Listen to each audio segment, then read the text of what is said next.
Subscribe to The Honest Critique for current affairs, movie, book, and product reviews. Also, make sure you press the bell icon to get notified whenever we upload a new video.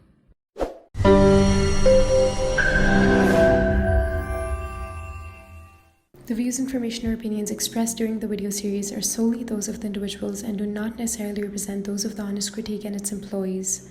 The following video contains strong language which may be offensive to some viewers. Viewer discretion advised. So, hello and welcome to a very special episode we're recording today. I have the pleasure of hosting David Menzer with me. He is the former director of UK Labour Friends of Israel, having taken over 70 British MPs to Israel and Palestine Authority, and have been in Gaza and Ramallah many times. He has also advised British Prime Minister Blair and Brown. So, thank you so much, sir, for taking your time and speaking to us, sir. You're welcome. So I will start the conversation actually with the specific details about the blast that took place in the hospital. And a lot of the media have been very quick on blaming the IDF for it. But the IDF have responded today with specific details of the evidence and analysis that led to the conclusion that the explosion at the hospital in Gaza was caused by the Islamic Jihad rocket misfire. So could you explain the evidences that were shown? Sure. Well, first things first, I think it's very, very important that we understand how this entire situation has come about. It came about when on Saturday morning, the 7th of October, an outrageous attack by land, air and sea took place by Hamas on Israel's border communities, its towns, its villages, and its kibbutzim. An outrageous attack which killed 1,400 of my people, 1,400 lives lost because they were Jews. And of course, they weren't all Jews. But for the terrorists, for the Hamas terrorists, any non-Islamic fundamentalist person is fair game for them. And the barbarity meted upon my people in this land is absolutely outrageous. And no country, and certainly not mine, with the experience that we've had of persecution, we the Jewish people recognize evil when we see it. And evil was meted against us. And believe you me, we will stand up to this evil. And with Hamas and Islamic Jihad, we will defeat this evil. Now, you asked specifically about this terrible scenes in Gaza. I have been to Gaza many, many times. I have taken many members of parliament, British members of parliament, to Gaza to understand exactly what's going on there. I've introduced them to senior Palestinian leaders there to understand the situation in Gaza. What we have seen quite clearly in Gaza is a rocket fired by Islamic Jihad, a failed launch attempt from a cemetery very close to that hospital, which unfortunately killed many people inside that hospital. Now, the responsibility for these attacks, indeed, all the responsibility for innocent civilians being killed, is solely with Hamas and Islamic Jihad. It's very important to understand that. Any concerns about the welfare of Gazans is solely should be addressed to Hamas and Islamic Jihad. They are the rulers of the Gaza Strip. Now, many media, especially the BBC from the UK, where I'm from originally, immediately jumped to the conclusion, the outrageous conclusion that it was Israel that committed this attack. It was not. It is clear now. It is absolutely crystal clear now that this heinous crime was carried out by Islamic Jihad. And we should not be surprised. This is the important point. We should not be surprised that Islamic Jihad and organizations like terror, nihilist, barbaric organizations are killing their own people, because this is what evil does. Eventually, they kill their own people. But it must be stood up to, and it must be defeated. And believe you me, we will defeat it. Yeah, and how did the IDF actually cross-check these sources of intelligence through examination? Because the IDF spokesperson actually did a very detailed press conference a while back, actually, and showcased all the evidences otherwise to prove that it was the Palestinian Islamic Jihad rockets which killed their own citizens, actually, and not the IDF rocket, which was not even operating that time. That's precisely correct. The IDF has given a comprehensive account of what's happened from its own sources, but also from open source sources, which has shown comprehensively that it was the terrorists themselves that killed their own people. Just think about that for a second. The terrorists themselves that killed their own people. And of course, there is no sorrow, there is no remorse from Hamas and Hezbollah, because murdering their own people is all part of their strategy to terrorize us, but also to terrorize the people of Gaza as well. And if I may ask, like, how does this blast actually impact the political situation between the Israeli and the Palestinian officials, and what action have been taken to respond to this incident? You know, we, the Jewish people, have this concept of the blood libel. It's an ancient concept whereby Jewish people were blamed for killing Christian children and using their blood for their Passover Seder. Now, this blood libel is precisely what is happening right now. Israel has been blamed by many, many international media, which should know better, which it seems to me they actually read from from Hamas and Islamic Jihad talking points. They actually represent their causes and their false charges against this country. People that are fair-minded, as your viewers are, as Indians must be, the partnership between India and Israel is extremely important. Israel, a relatively small country with about 9 million people, India, one of the largest, if not the largest, democracy in the world. You know, India, as well as Israel, has experienced much Islamic fundamentalist terrorism.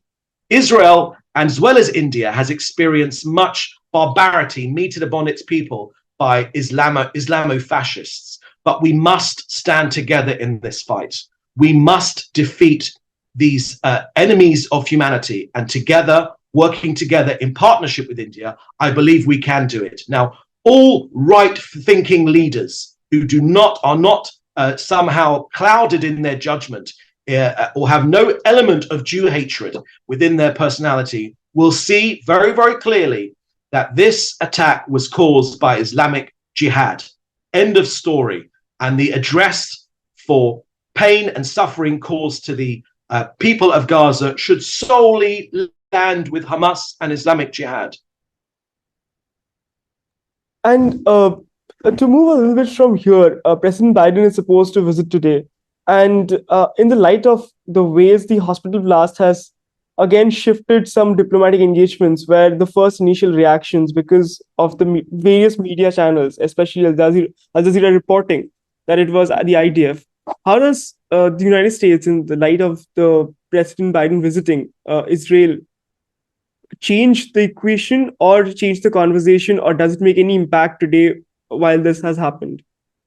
It is unfortunately just another complication in this sorry affair. But I don't think it will change fundamentally, because President Biden will have had the evidence shared with him. And now that the evidence is with him, is clearly with him, perhaps Israel took too long to get its evidence out there. But now that it is out there clearly, President Biden will see that not only are Islamic fundamentalists attacking Jewish people here in Israel, but they're also attacking their own people. You know, the reason why there are problems with water in Gaza is because Hamas and Islamic Jihad dig up water pipes which were donated by the international community. They dig them up to be used as missiles. Now, that is the sort of barbarity and evil which we are facing right now. But believe you me, President Biden knows this as well as Israeli leaders, as well as Indian leaders. This evil must be faced down, because if it is not faced down, if it is appeased, it'll get worse and stronger, and it won't just stay here on the streets of Israel or in Gaza. It will come to the streets of London. It will come to the streets of India as well. This barbarity must be defeated, and believe you me, it will be. So I have a couple of questions that I wanted to ask you with your long-time engagement with UK officials and the situation that's there in UK. The first thing that I want to ask you is about the protest that took place actually in UK. A large section of people that gathered with the pro-Palestinian cause. It's a massive rally actually, and a lot of these people were just supporting Hamas actually. What's your take on that about the massive rally that took place and it was allowed to escalate to that extent? Look, I'll tell you very, very clearly, this is extremely personal to me. I was born in the UK. I'm a British Jew. And at the age of 45, I decided that the streets of London, where I grew up, London and the UK were no longer a safe place for myself, my wife, and my children. And it is for that reason that I moved my family. I uprooted them from the UK to live here in Israel, because Israel is the only homeland for the Jewish people in the entire world. The only homeland for the Jewish people in the entire world. And we came to live here in Israel, where we would not have to face this sort of anti-Semitism. Now, when I see the large rallies of people supporting Hamas in the streets of London, I am extremely saddened by it. Unfortunately, this sort of hatred against Jewish people needs to be exposed. But I would have one message for those people marching. You are mistaken. If you think that you are marching to represent some sort of misguided idea about supporting the Palestinian people, which is not a problem in itself. The Palestinian people deserve a better life. They deserve better leadership. They deserve a better future for their children. I certainly agree with that. And Israel must live in peace with all of its neighbors in this region. But they must know these people that rally to support Hamas. They are supporting inhumane behavior. They are supporting barbarous activity. They are supporting attacks on individuals on a mass scale. And as I said to you before, this barbarity will not stop on the streets on the border between Israel and Gaza. It will come to the streets of London as well. But as I say to you, it's extremely personal to me, because I uprooted my family specifically for that point, because I feel that Jewish people, I felt for my family, it's not a safe place for Jewish people. So we came to live here in Israel, the homeland for the Jewish people. The last thing that I want to ask you is something which is, again, very personal as a journalist, that I've seen that BBC's coverage, that, of course, there has been a massive protest outside BBC's London office for not calling Hamas terrorists. Not just the BBC, but a lot of international media, specifically BBC's coverage, that they've refused to call Hamas terrorists. As someone who has been closely associated with the British media over the period of time, how have you seen certain ways in which terror, like the one that Hamas actually perpetrated on October 7th, has been downplayed by not using those terms like terrorist? Well, I say to you very, very clearly, it is a stain on the BBC's character.